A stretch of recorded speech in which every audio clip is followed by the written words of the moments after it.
20 जुलाई 1969 को जब Neil Armstrong और उनके दूसरे एस्ट्रोनॉट साथी चांद को एक्सप्लोर करके अपने यान में दोबारा लौटे तो उन्हें एक अजीब सी स्मेल आई। ये स्मेल चांद की थी। हमें पता था कि चांद पर हवा नहीं है, लेकिन उस दिन हमें पहली बार पता चला कि मून पर एक तरह की स्मेल है। ये स्मेल एस्ट्रोनॉट्स के स्पेस सूट से आ रही थी। जब वैज्ञानिकों ने उनसे पूछा कि ये कैसी स्मेल है, तो एस्ट्रोनॉट बज ऑल्ड्रिन ने कहा कि जब एक पटाखा फटता है तब हवा में जो स्मेल रह जाती है ये बिल्कुल उसकी तरह है। अपोलो 11 मिशन की ऐसी अनगिनत कहानियां मैं आपको बता सकता हूं जिन्होंने हमारे चंद्रमा को देखने के नजरिए को ही पूरी तरह से बदल दिया। 1960 के दौर में द अपोलो प्रोग्राम का नाम नासा ने रखा था। इस मिशन का मुख्य उद्देश्य था अगले 10 सालों में इंसानों को चांद पर लैंड कराना। 1961 में शुरू हुए अपोलो प्रोग्राम में टोटल 11 स्पेस फ्लाइट्स प्लान किए गए थे। इनमें से 4 फ्लाइट्स इक्विपमेंट टेस्टिंग के लिए थे और दूसरे 7 में से 6 स्पेस फ्लाइट्स ने इंसानों को चांद पर उतारा था। क्रूड मिशन की शुरुआत 1968 में हुई थी और इसका फाइनल मिशन 1972 में खत्म हुआ था। तब तक अपोलो मिशंस ने कुल 12 एस्ट्रोनॉट्स को चांद पर लैंड करवा दिया था, जो बदले में चांद पर मौजूद पत्थर और दूसरे मटेरियल्स को धरती पर लेकर आए थे। आज 50 साल बाद भी इन सैंपल्स की मदद से बहुत सारी नई डिस्कवरीज की जा रही हैं। आपको जानकर हैरानी होगी कि अमेरिका ने चांद पर जाने का फैसला इसलिए नहीं किया कि वो अंतरिक्ष के दूसरे प्लैनेट्स को एक्सप्लोर करें, बल्कि अमेरिका तो बस दूसरे देशों से स्पेस रेस में जीतना चाहता था। 1957 के उस वक्त यूएस की कम्युनिस्ट कंट्री सोवियत यूनियन से हर चीज में रेस लग जाती थी। रसिया इस रेस में सबसे आगे चल रहा था। उन्होंने स्पुतनिक नाम के अपने सैटेलाइट को स्पेस में भेजकर पूरी दुनिया को शॉक कर दिया था। तब उस वक्त के American president John F Kennedy ने नासा को चैलेंज किया कि वो दूसरे किसी भी देश से पहले इंसानों को चांद पर पहुंचा कर दिखाएं। याद रखिए कि उस वक्त नासा एक बहुत ही नई ऑर्गेनाइजेशन थी, इसीलिए ये काम स्पेशली बहुत कठिन था। अपोलो मिशन की तैयारी की सबसे पहली सीढ़ी थी the Mercury programme. Mercury NASA का सबसे पहला ह्यूमन स्पेस फ्लाइट प्रोग्राम था। इस मिशन के केवल 2 उद्देश्य थे। पहला ये देखना कि क्या इंसान अंतरिक्ष में जाकर काम कर पाते हैं और दूसरा ये कि सोवियत यूनियन से पहले इंसानों को अंतरिक्ष में भेजना। अमेरिका दूसरा काम तो नहीं कर पाया, लेकिन अपने पहले उद्देश्य में सफल रहा। इसने 7 ओरिजिनल एस्ट्रोनॉट्स जो पहली बार स्पेस में गए थे उन्हें सुपरस्टार बना दिया। वैसे तो जिस मर्क्यूरी मिशन में इंसान बैठकर गए थे उसे सबसे ज्यादा अटेंशन मिला था, लेकिन सच तो यही है कि सबसे पहला जिंदा जीव जिसने मर्क्यूरी मिशन में फ्लाई किया था वो एक चिंपैंजी था। नासा उस चिंपैंजी को पहले इसलिए भेजना चाहता था क्योंकि उन्हें डर था कि कहीं कोई टेक्निकल प्रॉब्लम ना आ जाए, और एग्जैक्टली वैसा ही होता भी है। वो स्पेसक्राफ्ट बहुत तेजी से और बहुत ज्यादा ऊपर उड़ जाता है, और इतना ही नहीं वो लैंड भी अपने निर्धारित जगह से 600 किलोमीटर दूर करता है। डरिए मत, इस बीच चिंपैंजी को कुछ भी नहीं होता।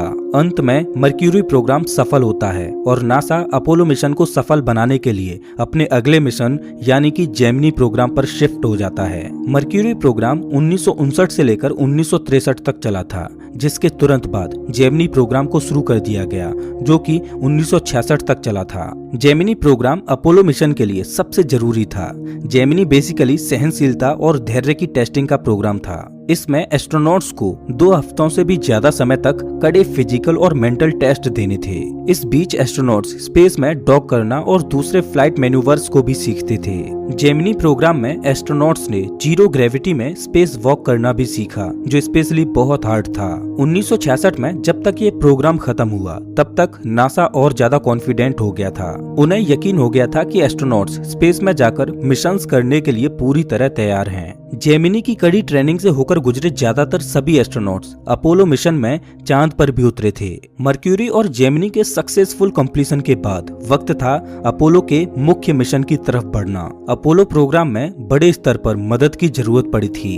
यूनाइटेड स्टेट्स में रहने वाले लगभग 5 लाख लोगों ने इस मिशन के लिए दिन रात मेहनत की थी। अपनी पूरी लाइफ टाइम में इस मिशन का टोटल प्रोग्राम कॉस्ट $28 बिलियन का आया था। नासा ने चांद पर जाने के लिए बहुत से रॉकेट्स बनाए थे। इनमें सबसे फेमस रॉकेट था सैटर्न वी रॉकेट। ये रॉकेट एक 36 मंजिला इमारत के जितना बड़ा था और इस लॉन्च को टोटल 3 भागों में बांटा गया था। रॉकेट के सबसे ऊपर अपोलो कमांड मॉड्यूल था, इस कैप्सूल में 3 एस्ट्रोनॉट्स बैठने वाले थे। वे इसी में बैठकर पृथ्वी से चांद और फिर चांद से पृथ्वी पर आने वाले थे। इस कमांड मॉड्यूल के अंदर बिल्कुल एक कार के जितना स्पेस था। इसके बाद आता है लूनर मॉड्यूल, जिसमें 2 एस्ट्रोनॉट्स बैठकर चांद की सतह पर उतरने वाले थे। जब एस्ट्रोनॉट्स ने चांद की सतह पर अपने मिशन को खत्म कर लिया, तब वो इसी लूनर मॉड्यूल में बैठकर दोबारा अपोलो कमांड मॉड्यूल में आए थे, जो उन्हें दोबारा धरती पर ले जाने वाला था। अंत में सैटर्न वी रॉकेट था, जो अपनी शक्ति से इन दोनों कंपोनेंट्स को पृथ्वी के ऑर्बिट के बाहर ले जाने वाला था। बहुत कम लोगों को पता है कि अपोलो मिशन के पहले कुछ टेस्ट सैटर्न 1 रॉकेट के साथ किए गए थे। ये सैटर्न वी रॉकेट का छोटा वर्जन था, लेकिन बदकिस्मती से इस रॉकेट के साथ बहुत बड़ी दुर्घटना हो गई और 3 एस्ट्रोनॉट्स ने अपनी जान गंवा दी थी। पहले कुछ एस्ट्रोनॉट्स अपोलो 1 में बैठकर उड़ने के लिए बिल्कुल तैयार थे। वायरिंग में एक स्पार्क की वजह से रॉकेट में आग लग गई और पूरा कमांड मॉड्यूल जलकर खत्म हो गया। ये फेलियर अपोलो प्रोग्राम के लिए एक बहुत बड़ा टर्निंग पॉइंट था। इस हादसे के होने के बाद करीब 18 महीनों तक एक भी क्रूड मिशन को लॉन्च नहीं किया गया। इस बीच वैज्ञानिकों ने कमांड मॉड्यूल में बहुत से डिजाइन चेंज किए और साथ ही सैटर्न वी रॉकेट के साथ 6 अनक्रूड मिशन स्पेस में भेजे। पहला सक्सेसफुल क्रूड मिशन अपोलो 7 के रूप में लॉन्च हुआ था। इस रॉकेट में बैठकर एस्ट्रोनॉट्स सेफली पृथ्वी के ऑर्बिट में जा पाए थे। इसने एक तरह से सैटर्न वी रॉकेट के ऊपर स्टैंप भी लगा दिया कि इसे स्पेस में ले जाना बिल्कुल सेफ है।